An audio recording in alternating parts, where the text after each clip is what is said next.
أعوذ بالله من الشيطان الرجيم. بسم الله الرحمن الرحيم. حافظوا على الصلوات والصلاة الوسطى وقوموا لله قانتين. فإن خفتم فرجالا أو ركبانا فإذا أمنتم فاذكروا الله كما علمكم ما لم تكونوا تعلمون. والذين يتوفون منكم ويذرون أزواجا وصية لأزواجهم متاعا إلى الحول غير إخراج فإن خرجن فلا جناح عليكم فيما فعلن في أنفسهن من معروف والله عزيز حكيم. وللمطلقات متاع بالمعروف حقا على المتقين. كذلك يبين الله لكم آياته لعلكم تعقلون. صدق الله العظيم. بزرگان دین، کل کی اس سے پہلے والی مجلس میں آپ حضرات نے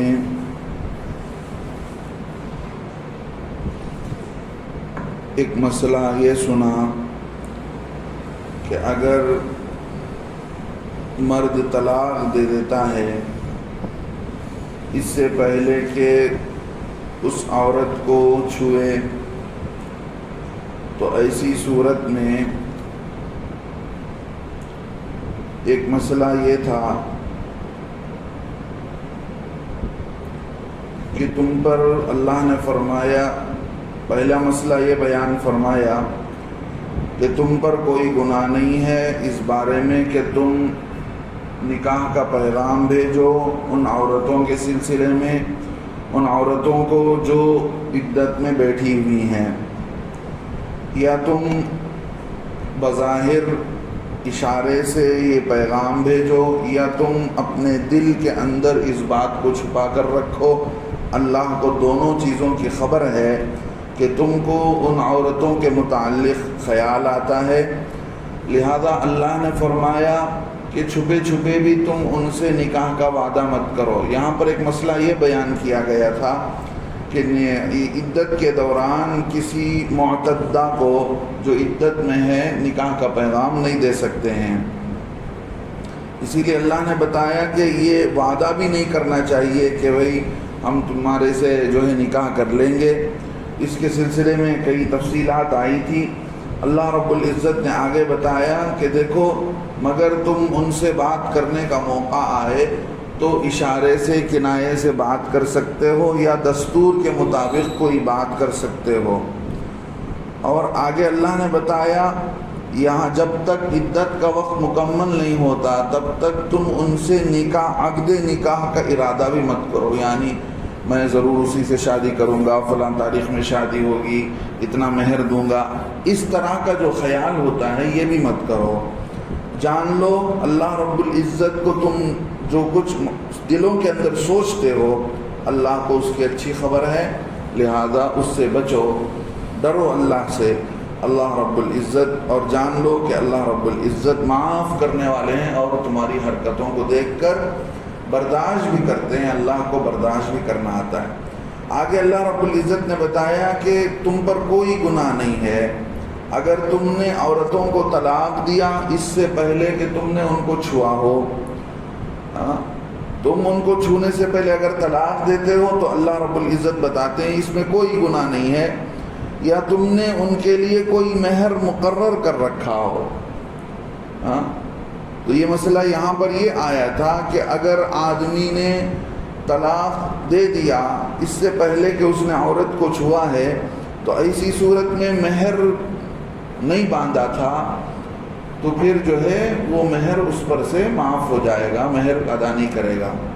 اگر مہر متعین ہو گیا تھا تو ایسی صورت میں آدھا دے گا، آدھا عورت کا حق سمجھا جائے گا۔ اور اس کے سلسلے میں یہاں ایک مسئلہ یہ بھی تھا کہ عورت کو ایک جوڑا کپڑا دے کر رخصت کرے ایسی صورت میں۔ یہ بھی ایک حدیث ہے کہ اس میں یہ بتایا گیا کہ ایک عورت کو رخصت کرتے ہوئے ایک جوڑا کپڑا دے کر رخصت کرے۔ اللہ رب العزت نے اسی کو بتایا، اب جب تم ان کو چھوڑ ہی رہے ہو وَمَتِّعُوهُنَّ، کچھ سامان دے کر چھوڑو۔ علماء نے لکھا ہے کم از کم اسے زندگی گزارنے کے لیے ایک جوڑا کپڑا تو ہونا چاہیے۔ اور اس صورت میں جب عورت کو رخصت کر رہا ہے تو کتنا دے؟ طاقت والا اپنے حساب سے دے اور تنگ دست آدمی اپنی طاقت کے مطابق دے، دستور کے موافق ہے۔ یہ اللہ فرماتے ہیں یہ تم احسان کرنے کا اگر تم جذبہ رکھتے ہو تو احسان کرنے والوں پر یہ حق ہے، یعنی ایک دوسرے کا خیال کرنا، ایک دوسرے پر احسان کرنا، دینے کا جو جذبہ رکھتے ہیں ان پر یہ دینا ضروری ہو جائے گا۔ لیکن جو لوگوں کا حق مارتے پھرتے ہیں تو ان کے سلسلے میں تو کوئی پکڑ دھکڑ ہی نہیں ہے۔ آگے اللہ رب العزت نے بتایا کہ دیکھو اگر تم نے ان کو طلاق دیا اس سے پہلے کہ تم نے ان کو چھوا ہو تو ایسی صورت میں آدھا، اور تم نے ان کے لیے مہر مقرر کر دیا ہو تو آدھا مہر مقرر کر دے، یا دو میں سے کوئی ایک آدھا معاف بھی کر سکتا ہے۔ اللہ رب العزت نے یہ بھی بتایا یا وہ آدمی بھی معاف کر سکتا ہے جس کے ہاتھ میں نکاح کا معاملہ ہے، یعنی مرد۔ آگے اللہ رب العزت فرماتے ہیں کہ دیکھو مہربانی، ایک دوسرے پر مہربانی کرنا مت بھولو۔ وَلَا تَنْسَوُا الْفَضْلَ بَيْنَكُمْ إِنَّ اللَّهَ بِمَا تَعْمَلُونَ بَصِيرٌ۔ اللہ رب العزت جو کچھ تم کرتے ہو اس کو دیکھتے ہیں، اللہ کی نظر میں ہے وہ ساری چیزیں۔ اب اللہ آگے بتاتے ہیں حافظوا علی الصلوات۔ یہاں اللہ رب العزت بتاتے ہیں حافظو، ایک ترجمہ یہ ہے خبردار رہو نمازوں کے متعلق، یعنی ایسا نہ ہو کہ تم دکانوں میں کمائی دھندے میں مشغول ہو اور نماز کا وقت ہے اور چلے جائے۔ حافظوا علی الصلوات، خبردار رہو سب نمازوں کے معاملے میں، سمجھ رہے؟ اور ایک ترجمہ یہ ہے حافظوا، حفاظت کرو علی الصلوات، نمازوں کی، یعنی نماز کا وقت جب آ جائے تو نماز کا اہتمام ہونا چاہیے، اس کے علاوہ کوئی دوسری نماز نہیں ہونی، کوئی دوسرا کام نہیں ہونا چاہیے۔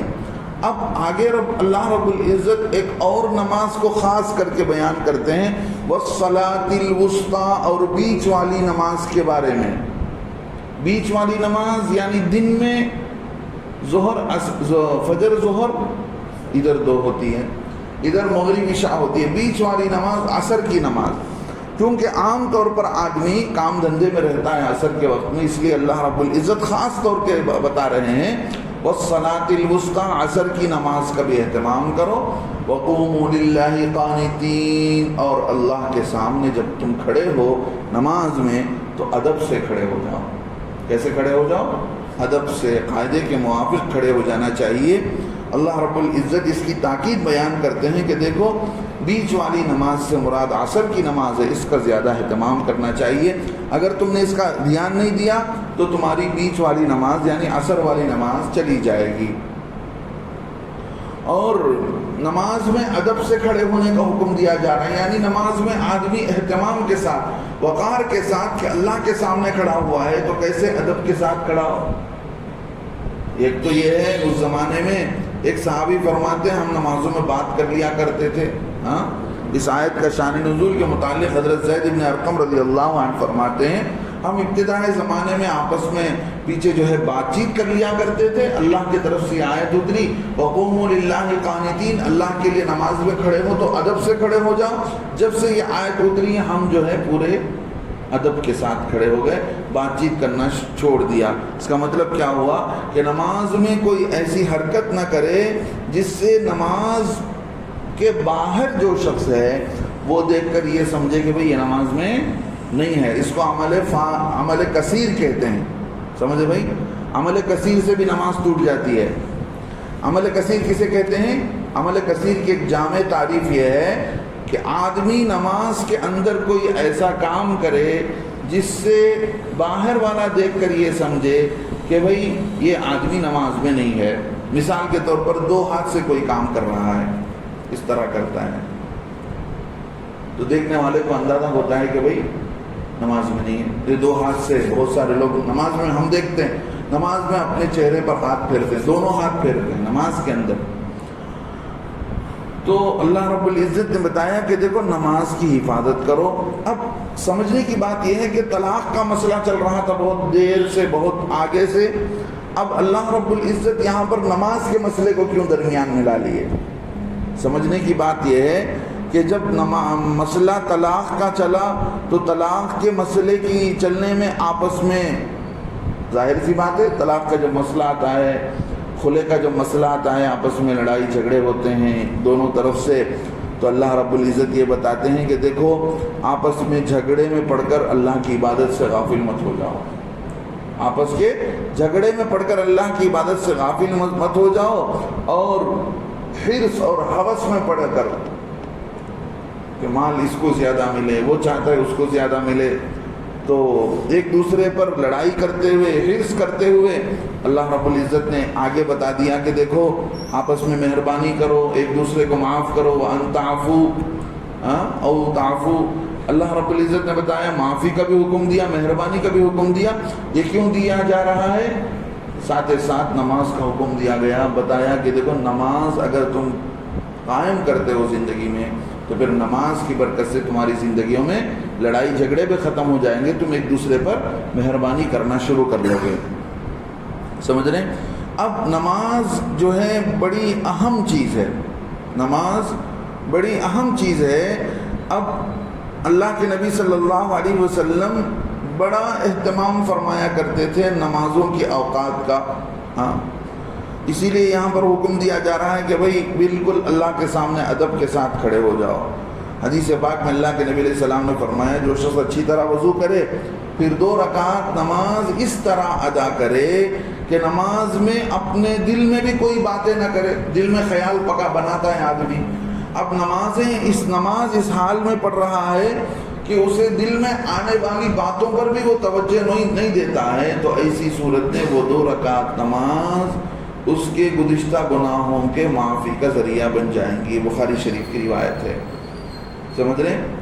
اور حضرت عبداللہ ابن عمر رضی اللہ عنہ کی روایت، اس میں اللہ کے نبی صلی اللہ علیہ وسلم کے متعلق فرمایا، ایک دن اللہ کے نبی علیہ السلام نماز کا ذکر کرتے ہوئے فرمانے لگے جو شخص نماز کی حفاظت کرے گا وہ نماز اس کے لیے قیامت کے دن نور ہوگی اور برہان ہوگی. برہان کہتے ہیں ہمارے لیے ساٹھی بنے گی، دلیل بنے گی.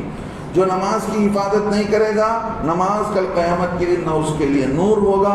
قیامت اندھیرا ہے، نور ہوگا تو آدمی راستے میں چل کر جائے گا قیامت کے دن.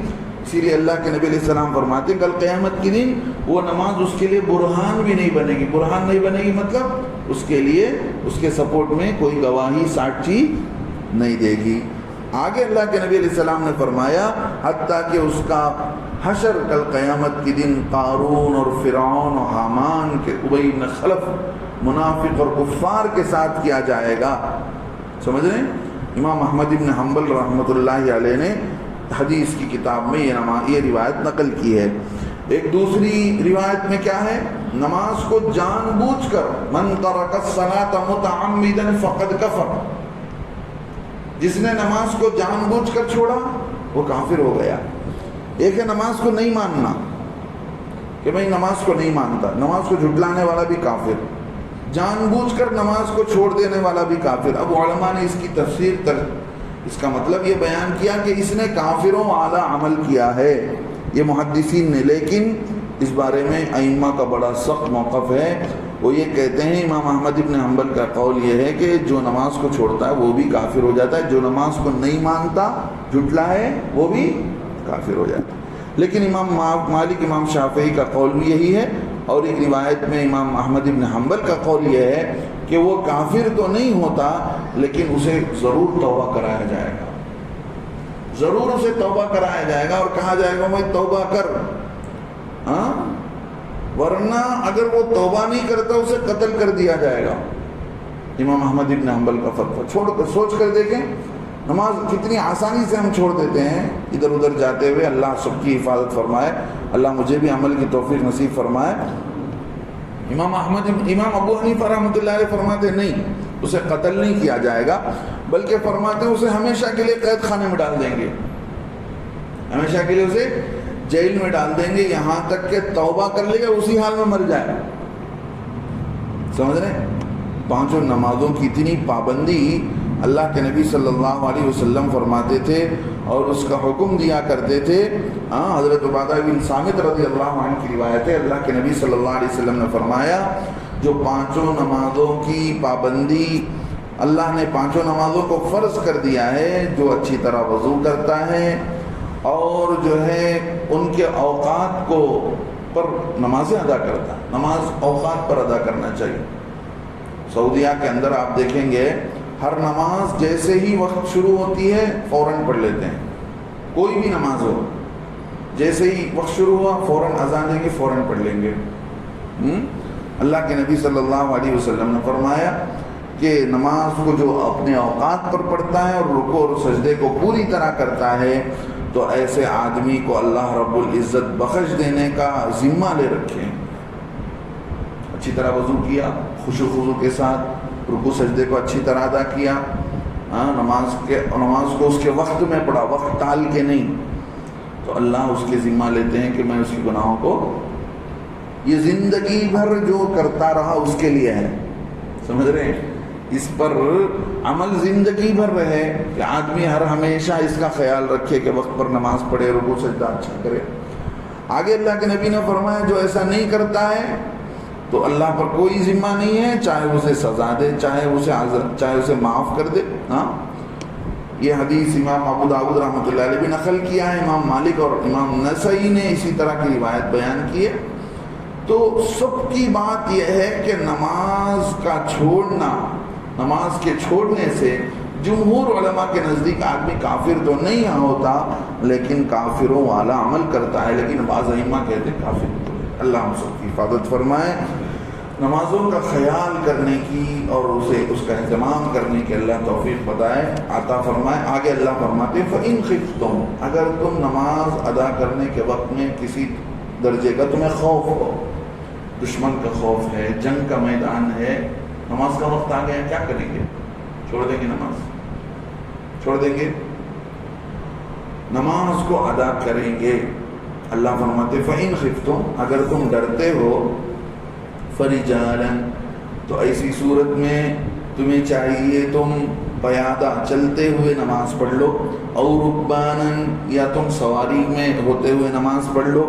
فَإِذَا أَمِنْتُمْ, جب تم مامون ہو جاؤ یعنی امن کی حالت میں پہنچ جاؤ, دشمن سے نجات پالو, فَاذْكُرُوا اللَّهَ, اللہ کا ذکر کیا کرو, كَمَا عَلَّمَكُمْ, اسی طرح جس طرح اللہ نے تم کو ذکر کرنا بتایا ہے, سکھایا ہے. مَا لَمْ تَكُونُوا تَعْلَمُونَ, جس کو تم نہیں جانتے تھے, ذکر کا طریقہ, نماز کا طریقہ تمہیں معلوم نہیں تھا, اللہ نے سکھایا, اب اس کے مطابق کر لو. سمجھ رہے ہیں؟ اللہ رب العزت یہاں ایک بات بتاتے ہیں کہ دیکھو خوف کے وقت میں, لڑائی اور دشمن کا وقت آ جائے تو ایسی صورت میں تو کوئی راستہ ہی نہیں ہے. آدمی گھوڑے پر ہے تو گھوڑے کو قبلے کی طرف کر کے گھوڑے پر ہی نماز پڑھ لے سکتا ہے. ہاں اگر اس بات کا ڈر ہے کہ بھئی اگر ہم نماز پڑھیں گے تو نماز قبلے کی طرف نہیں ہوگی, تو ایسی صورت میں سمجھ رہے ہیں, ایسی صورت میں انتظار کریں گے, ورنہ قبلے کی طرف منہ کر کے اہتمام کے ساتھ نماز ادا کیا جائے گا. امام ابو حنیفہ رحمۃ اللہ علیہ فرماتے ہیں اگر اتنا ڈر ہے آدمی کو, اگر اتنا ڈر ہے کہ ایک جگہ اگر کھڑا رہے گا تو پھر ایسی صورت میں دشمن حملہ کر دے گا, مار دے گا, اگر اتنا ڈر ہے تو نماز کو مؤخر کرے, جیسا کہ اللہ کے نبی صلی اللہ علیہ وسلم نے جنگ خندق کے موقع پر نماز کو مؤخر کیا. خندق کی لڑائی مشہور لڑائی ہے, پورے کافر مل کر اللہ کے نبی صلی اللہ علیہ وسلم اور مدینے پر حملہ کرنے آئے تھے, تو حضرت سلمان بن فارسی رضی اللہ عنہ نے مشورہ دیا تو مدینے کے آس پاس پورا گڑھا کھود دیا گیا. اتنا بڑا گڑھا تھا کہ وہ دشمن اسے پار کر کے آ نہیں سکے. تو اللہ کے نبی صلی اللہ علیہ وسلم نے اس موقع پر چلتے چلتے نمازیں نہیں پڑھی تھی اللہ کے نبی نے، بلکہ نماز کو مؤخر کر دیا، اس لیے کہ نماز مکمل کرنے کا بھروسہ نہیں تھا۔ اس بنیاد پر علماء کا اس بات پر اجماع ہے، اگر اتنا زیادہ ڈر ہے کہ ہم نماز شروع کریں گے تو قبلے کی طرف نماز ہماری مکمل نہیں ہو پائے گی، تو پھر ایسی صورت میں سوار ہو کر پڑھ لے، سوار ہو کر جو جانور کو کیا کرے، اس طرف کر لے، رخ کر لیں سواری کو، رکوع اور سجدہ اشارے سے کر لے، ٹھیک ہے۔ امام ابو حنیفہ کا ایک قول یہ ہے کہ آدمی چلتے اور گھوڑے پر دوڑنے کی حالت میں چلتے ہوئے گھوڑے پر بیٹھ کر نماز پڑھنا اس کے لیے صحیح نہیں ہوگا، سمجھ رہے؟ تو اس کا مطلب کیا ہوا؟ مطلب یہ ہوا کہ خوف کے وقت میں آدمی کو جب اس بات کا یقین ہو کہ نماز مکمل نہیں ہو پائے گی یا قبلے سے رخ مڑ جائے گا، ایسی صورت میں انتظار کرنا چاہیے۔ حضرت عمر فرماتے ہیں غزوہ خندق کا موقع تھا، میں بھی نماز نہیں پڑھا، اللہ کے نبی صلی اللہ علیہ وسلم کی خدمت میں جا کر میں نے کہا اللہ کے نبی میں نے نماز نہیں پڑھی ہے، تو اللہ کے نبی نے کہا میں نے نہیں پڑھی ہے۔ حضرت عمر نے کہا سورج غروب ہونے کے قریب ہے، اللہ کے نبی صلی اللہ علیہ وسلم فوراً وضو کیے۔ حضرت عمر کہتے ہیں ہم نے بھی وضو کیا، نماز ادا کی، جبکہ سورج ڈوب چکا تھا۔ ایسی صورت میں اللہ کے نبی صلی اللہ علیہ وسلم نے وادی بطحان ایک جگہ ہے، وہاں پر جا کر اللہ کے نبی نے نماز ادا کی۔ حضرت علی فرماتے ہیں اس وقت اللہ کے نبی صلی اللہ علیہ وسلم مشرکین کو بد دعا دے رہے تھے، اللہ ان مشرکین کو ہلاک کرے، برباد کرے، اللہ ان کی قبروں اور گھروں کو آگ سے بھر دے۔ اللہ کے نبی نے یہ دعا دی، قبر کو اور گھروں کو آگ سے بھر دے جنہوں نے ہمیں صلاۃ الوسطیٰ سے روک دیا۔ صلاۃ الوسطیٰ کے معنی بیچ والی نماز، کون سی نماز؟ عصر کی نماز۔ تو اللہ کے نبی صلی اللہ علیہ وسلم نے ان کو بد دعا دی کہ ہمیں انہوں نے صلاۃ الوسطیٰ سے روک دیا، اللہ ان کو ہلاک کرے، سمجھ رہے ہیں؟